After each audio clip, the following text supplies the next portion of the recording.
Good morning, ladies and gentlemen. It is indeed a privilege for me to welcome you to the 10th Future of Education Summit 2024. We started this dialogue a decade back when we had identified education as an area that needed drastic attention from governments, particularly across Africa. Meeting capacity building goals and improving unemployment statistics, particularly youth unemployment, is currently a major problem on the continent and needs to be dealt with on a war footing. Delays in implementing policies and catalyzing investments will continue to compound the unemployment problem and will have significant impact on societal and equity imbalances. We should see this in the context of Morgan Stanley's report stating that by 2040, there will be 5 million humanoid robots fulfilling the role of millions of humans. Like every year, I'd like to summarize how the purpose of education has evolved. Over the last century, the purpose has evolved based on circumstances from basic literacy, moral and character development, discipline, civic and national responsibilities, to preparing contributing members of society, enabling creativity and productivity, leading to a learning society. However, all this has changed in the last decade. In our current context, with technology and disruption, the transformation has been exponential.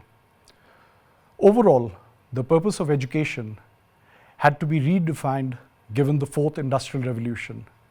It now encompasses the empowerment of individuals to navigate and succeed in a technologically advanced and interconnected world, fostering innovation, sustainable development, and inclusive growth.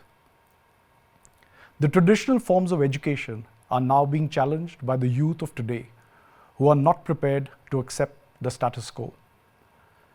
Following the evolving purpose, we have tried to adapt the theme of the forum each year to align with existing needs in Africa. This year's theme is Education Renaissance, charting a sustainable future for Africa.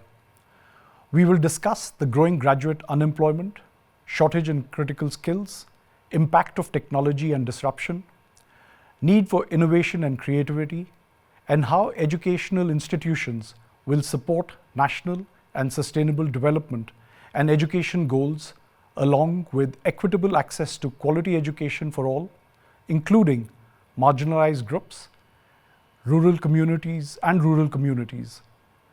Joining us today are once again many academic and business leaders from around the world who are leading and navigating various institutions through this very turbulent period.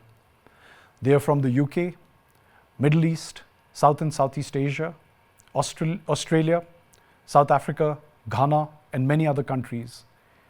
Each one is facing different challenges within their geographies, but at the heart of it, the issues are largely consistent. Our common goal is to find sustainable solutions to the various problems and, where possible, collaborate with each other and share best practices. African institutions have fallen short on global collaborations, and this is an aspect that needs to change significantly, particularly in the areas of research, technology, teaching and learning, innovation and entrepreneurship. Western universities targeting Africa must look at genuine developmental role in Africa, be conscious of pricing, and look at our region as a long-term development through meaningful collaborations, including but not limited to student, staff, and cultural exchanges. Over the last 12 months, and since our forum in July 2023, I have attended several thought leadership sessions, both on the opportunities and challenges being faced by the education sector in Africa. The challenges include, but are not limited to, funding requirements, student loans, quality, access to education, governance, research, innovation, technology, skills mismatch, and politics. It is recognized that governments cannot provide all the solutions needed and must, as an enabler, provide an equitable policy framework with appropriate incentives and catalyze and engage the private sector to play an increasingly significant and responsible role.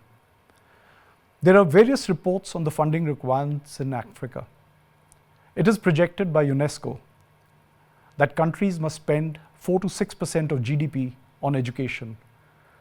Most countries in Africa do not meet this basic goal. Looking at the demand-supply gap, there are over 9 million classrooms and over 9.5 million teachers needed in Africa by 2050. This requires an annual investment of over $40 billion. In addition, there is a need for billions of dollars of investments in technology and digital transformation. The question is, where will this money come from? During the AFD meetings in Nairobi in May this year, there were many sessions on capacity building and the role of the private sector in education. The number one impediment to the development of the sector is that of funding. There is generally a shortage of funding for the education sector, and wherever it is available, it is short-term capital at high commercial rates of interest. As an example, lending rates in Ghana are between 26 to 30% a year, and these rates are not sustainable for any business, let alone education. The cost of borrowing cannot be passed on to students, who in the absence of a framework for student loans are already finding it difficult to pay school and college fees. The education sector requires long-term investments with realistic expectations on short-term returns. The main source of investments for private sector are from private equity funds that have an investment horizon of 4 to 5 years and expected internal rates of return in excess of 25%. Similarly, the tenor of traditional loans is between 3 to 5 years, but like infrastructure, education needs funding over 15 to 20 years to develop quality institutions with desirable outcomes. This funding simply does not exist today, mainly because the payback period is far too long, and investors have stayed away, favoring more lucrative sectors.